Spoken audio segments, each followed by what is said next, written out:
Gracias. Y también saludo, vaya día. Ha sido una cascada de interesantes invitados y que le vamos a poner en estos momentos la cereza al pastel con el admirado, siempre respetado Antonio Helguera, caricaturista monero, a quien saludo con mucho gusto esta tarde. Querido Helguera, ¿cómo te va? Muy buenas tardes. Bien, ¿y a ti cómo estás?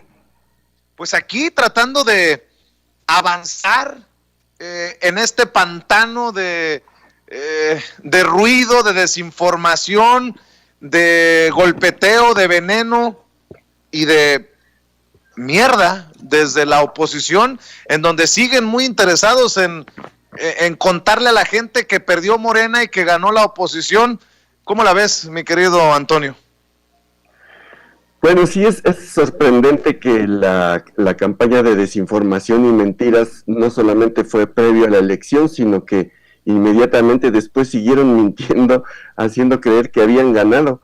Y no deja de ser sorprendente que incluso algunas voces dentro del PAN, por ejemplo, como Gustavo Madero, respaldado por el gobernador Javier Corral, pues hizo un llamado a no hacerse tontos porque no les fue nada bien. Aunque también hay que decir que donde sí les fue bien fue en la Ciudad de México, y eso es lo que nosotros desde este lado deberíamos de enfocarnos en ver qué sucedió aquí, porque es verdaderamente lamentable que perdamos la Ciudad de México y que empiece a regresar a manos de la derecha. Lo que está en riesgo son muchas cosas. Entonces, pues sí, les fue bien, más o menos bien en la Ciudad de México, porque pues tampoco la controlan toda. Morena aún tiene muchas alcaldías y aún tiene la mayoría en la Asamblea Legislativa, pero en el resto del país les fue fatal a la oposición. Morena conservó la mayoría en la Cámara de Diputados, que era su principal objetivo, y ahora Morena pasó de gobernar 8 estados a 10 y tantos, no recuerdo ahorita la cifra. Entonces, y bueno, por ejemplo, el PRI, que es parte de la coalición opositora, perdió 8 gubernaturas, les fue pésimo. Sí, definitivamente les fue pésimo. ¿Quién es desde tu perspectiva, el principal perdedor, el perdedor más evidente de estas elecciones que acabamos de pasar, Antonio? Los empresarios encabezados por Claudio X González, el PRI, dicen algunos que perdió hasta la dignidad el pasado domingo 6 de junio, el PRD que queda en la tablita floja para perder el registro en cualquier momento. Desde tu perspectiva, ¿quién pierde más? Yo pienso que este proyecto que es empresarial, que fue gestado por Claudio X González y Gustavo de Hoyos y esta gente, con asesoría de Enrique Krause y otros intelectuales neoliberales, es el gran perdedor. El proyecto de ellos es el gran perdedor porque no supieron ofrecer nada que no fuera descalificaciones y ataques a la 4T.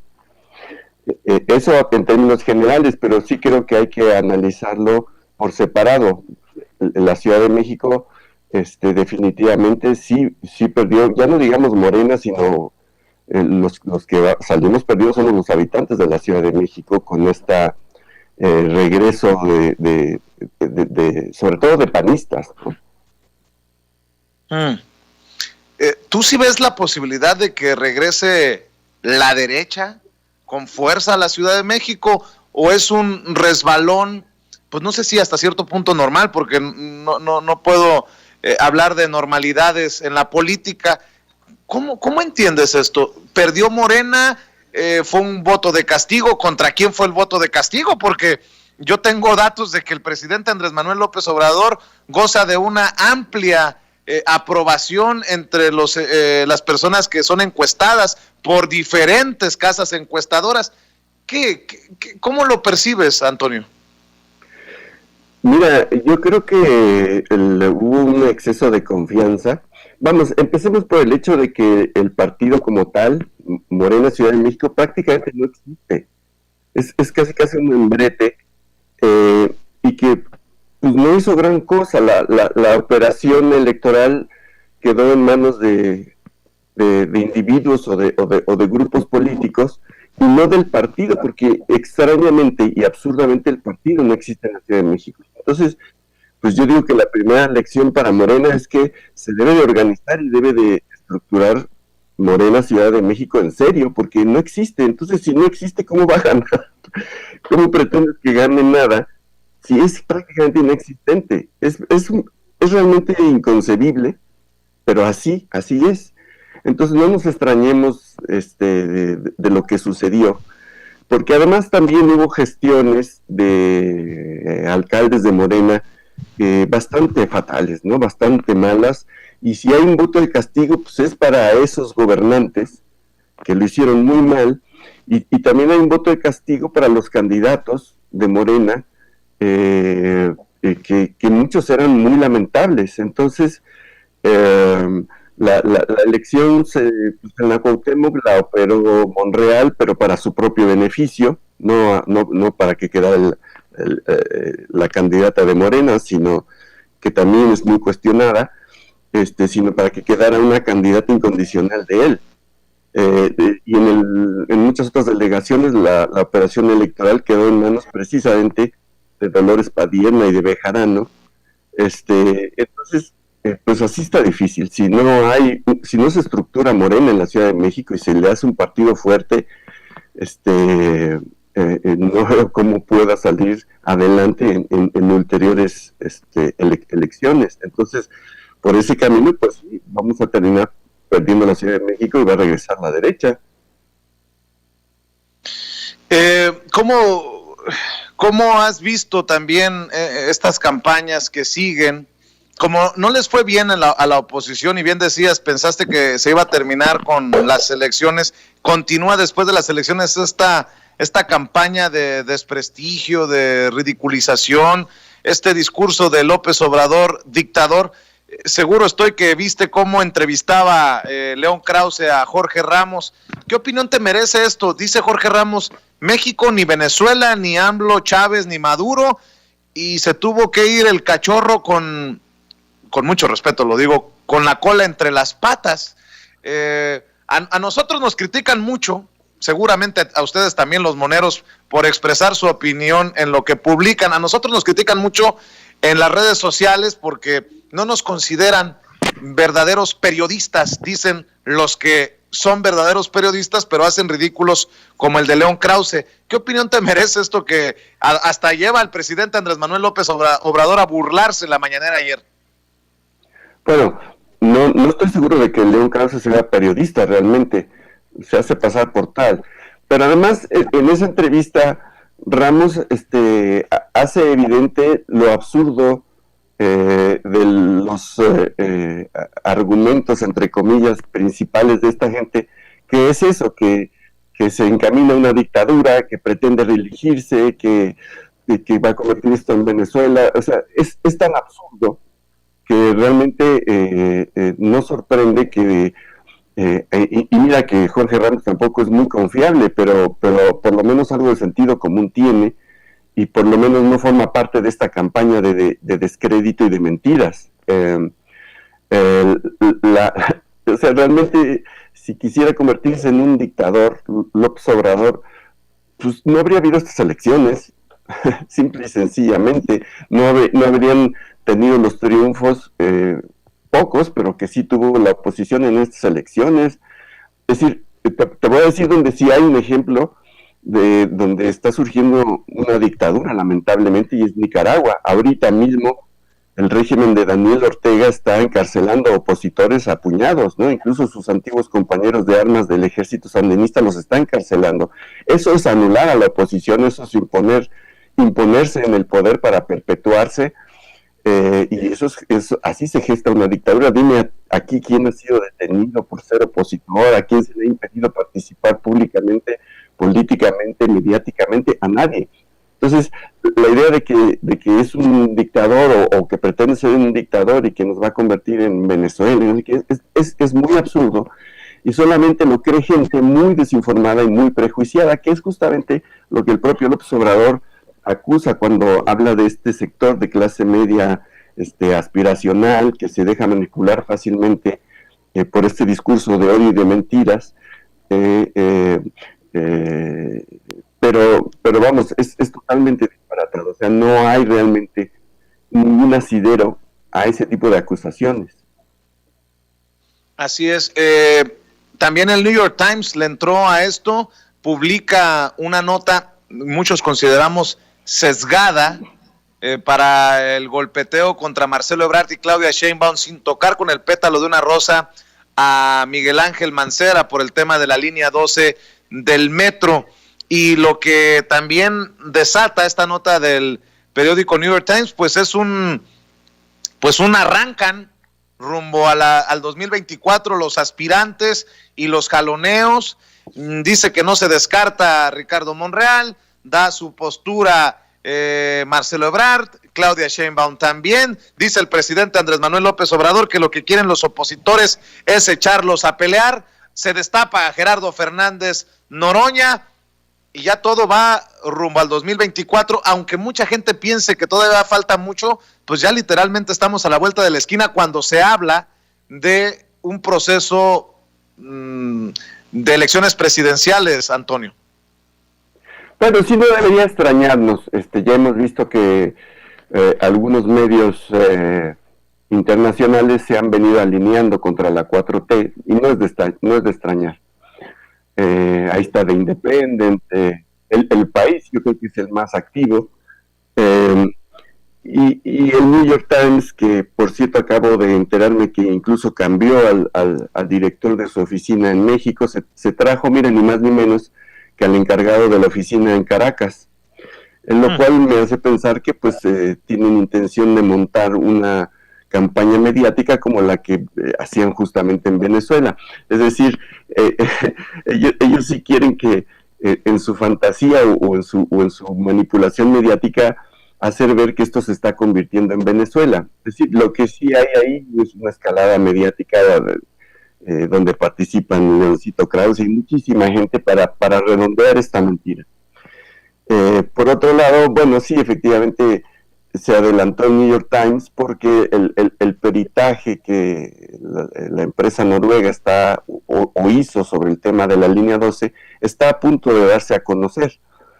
Entiendo que ya está en manos de la jefa de gobierno y que había anunciado que lo divulgaría esta semana, y supongo que así será.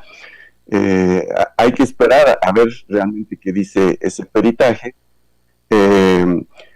aunque bueno, como yo te había dicho en una entrevista anterior, yo me temo que sí hay ahí, es decir, que no se equivoca mucho el New York Times cuando pone bajo la lupa a la constructora, que es de Slim, y al propio Ebrard, que era el jefe de gobierno que autorizó, que pidió esa obra y que la apresuró. Es decir, Ebrard niega haberle metido prisa a esa obra, pero vamos, yo sí tengo memoria, yo recuerdo esa etapa y era evidente la prisa que se le metió, y yo me temo que tiene un costo político, va a tener un costo político para él, lo lamento mucho, pero lo tiene que tener además, ¿no? Y no solo político, eventualmente hasta judicial debería de tenerlo, no solo para él, sino, y por supuesto también la constructora y quienes hayan sido partícipes de esta obra deficiente que pues ahora ya cobró la vida de personas, ¿no? Ya no solamente estamos hablando de estructuras deficientes y de mantenimiento bien dado o no bien dado, sino de vidas humanas perdidas. Y por lo que respecta a Mancera, bueno, pues él seguirá haciéndose pato. A él le conviene que se cree la sensación de que hay un pleito entre Claudia Sheinbaum y Ebrard, y él pues se agazapa, porque también tendría que rendir cuentas. Él usó el mantenimiento, él usó el tema de la línea 12 políticamente para perseguir a Ebrard justamente. Entonces yo también pondría en cuestión el mantenimiento que supuestamente él le dio a la línea 12 y el uso que le dio y hasta dónde, es decir, por qué no se detectó durante su gestión las deficiencias que provocaron la catástrofe del otro día en la línea 12. También yo creo que tiene una responsabilidad ahí, aunque se esconda debajo de su curul y de su fuero. Pero bueno, lo que vamos a ver sí es todo tipo de personajes queriendo moverse ya con respecto al 2024 de manera muy precipitada y avanzada.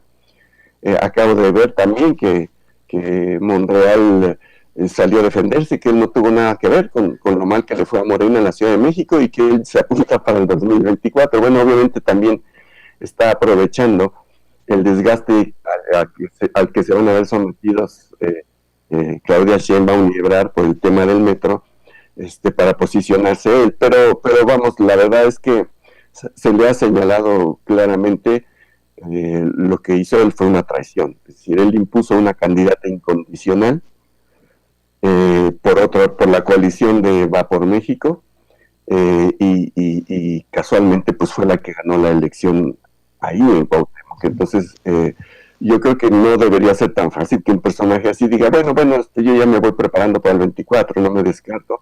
Bueno, a ver, espérame, ¿qué hiciste aquí?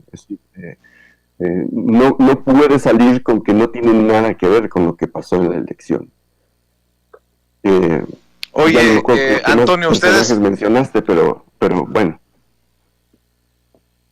Oye, Antonio, ustedes se dedican a hacer monos, a hacer caricaturas y dar su opinión, y me imagino que te ha de pasar por la mente. No sé si has hecho algún trabajo sobre Lili Téllez, pero creo que en la política es una de las caricaturas de carne y hueso. Ahora dice que no le va a alcanzar la vida para arrepentirse de haber creído en Andrés Manuel López Obrador en 2018. Se pone de pechito porque pregunto cuántos miles, si no es que millones de sonorenses estarían arrepentidos. No les va a alcanzar la vida para arrepentirse por haber votado por ella para que llegara al Senado por Morena y después la tengan que aguantar como senadora del PAN. Y dice que seguirá señalando a Morena como lo que es un grupo de vándalos aliados del crimen organizado. ¿Quién ves desde la oposición como una voz, pues, no sé, de liderazgo, o no sé ni siquiera cómo llamarle? El propio Jorge Ramos a León Krause le dice, si hablamos de un líder de la oposición, vamos a batallar para encontrarlo.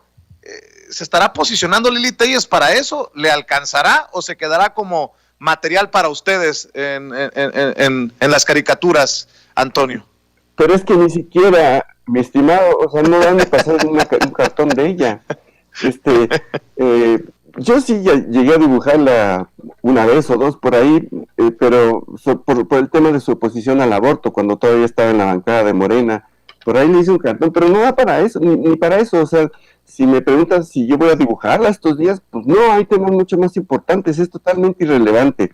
Pero lo que sí, hablando de ella, lo que sí debería de llevarnos a reflexiones, cómo un personaje así fue candidato de Morena. Y es que ahí hay otro problema con Morena, que le abre las puertas, le ha abierto las puertas a una cantidad de personajes muy impresentables, que claramente no tienen nada que ver con la 4T ni con su esencia.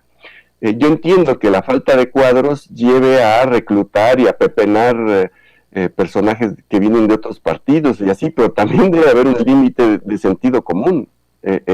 No es posible que esta mujer haya llegado al Senado por Morena. Es verdaderamente ridículo, no tiene ningún sentido. En todo caso, es lo único que me motivaría, la única reflexión que a mí me movería el tema de esta señora. Más allá, es un personaje absolutamente irrelevante, incongruente y muy grotesco. No, te juro que no da ni para hacer una caricatura. No me inspira ni siquiera para eso. Bueno, pues ahí la dejamos, mi querido Antonio Helguera. ¿Por qué no cerramos invitando a la gente para que te siga en los espacios en los que participas, en redes sociales? Hay mucho que compartir con la gente.